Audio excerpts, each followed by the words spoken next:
Donc pour cet exercice 15, il est question de l'ensemble S2, c'est-à-dire les matrices M appartenant à M2 de R, qui sont des matrices symétriques, c'est-à-dire pour lesquelles la transposée de M est égale à M. Un ensemble qui ressemble un petit peu à celui qu'on a eu dans la première question de l'exercice 14, sauf que là les matrices sont symétriques. Et on doit démontrer qu'on a un espace vectoriel et on doit l'écrire comme un espace vectoriel engendré par quelque chose, c'est-à-dire sous la forme vect de quelque chose.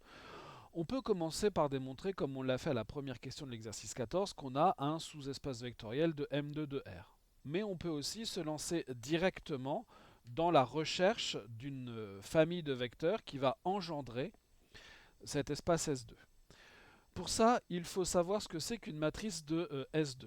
Qu'est-ce que c'est qu'une matrice dans S2? Donc, on est une matrice dans M2 de R, donc deux lignes, deux colonnes.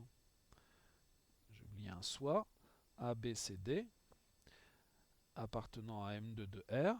Eh bien, on a transposé de M est égal à M. Si et seulement si, eh bien, la matrice M qui est ici, alors je devrais écrire plutôt la transposée de M pour respecter l'ordre, même s'il n'y a pas vraiment d'ordre.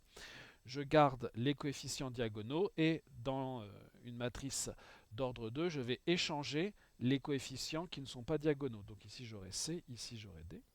Donc ça c'est la transposée de M, qui doit être égale à la matrice M, c'est-à-dire à la matrice A, B, C, D. À quelles conditions est-ce que ça peut se produire, ça? Eh bien, uniquement, alors si A égale A, mais ça ne nous donne aucune information. Si B égale C, je suis en train de me rendre compte que j'ai écrit une bêtise ici. Bien sûr, j'ai dit qu'on gardait les coefficients diagonaux. Donc si B égale C et C égale B. En d'autres termes, si B égale C. Ce qui veut dire que M appartient à S2, si et seulement si il existe trois coefficients A, B et D, tels que la matrice M, elles s'écrivent comme ça. A, B, B et D. Voilà ce que c'est qu'une matrice symétrique d'ordre 2. Donc maintenant on sait ce que c'est qu'une matrice symétrique.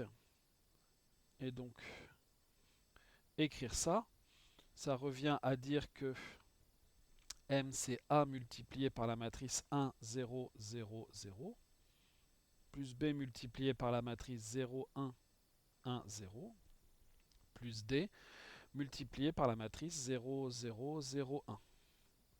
Voilà comment on peut décomposer la matrice M suivant ces trois matrices. M est combinaison linéaire de ces trois matrices. Donc, on en déduit que notre ensemble S2, c'est l'ensemble vectoriel, l'espace vectoriel engendré par ces trois matrices.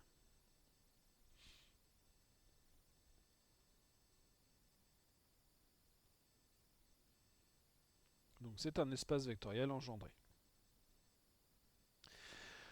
Maintenant, ce qu'on nous demande, c'est d'en déduire sa dimension, je crois. Voilà. Pour avoir sa dimension, il nous en faut une base. Et on a un bon candidat pour être une base. Ce bon candidat, c'est cette famille de trois vecteurs. Je vous propose d'appeler F cette famille.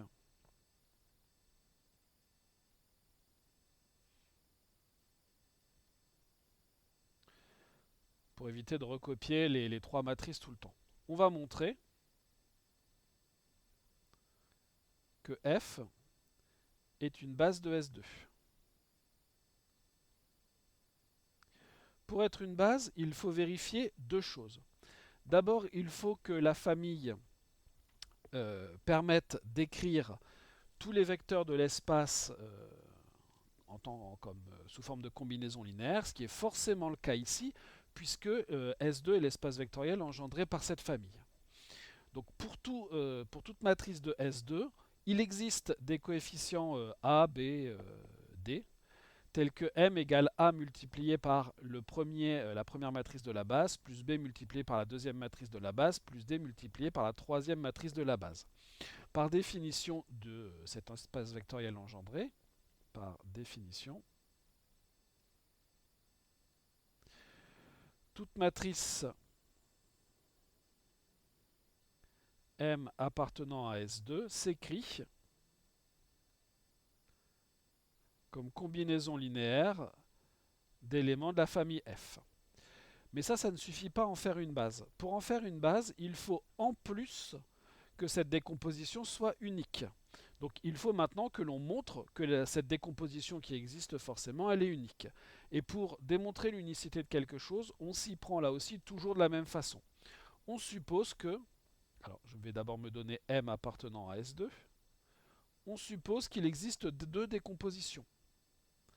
On suppose qu'il existe donc 6 coefficients que je vais appeler A, B, D, alpha, bêta et delta, appartenant à R6, tels que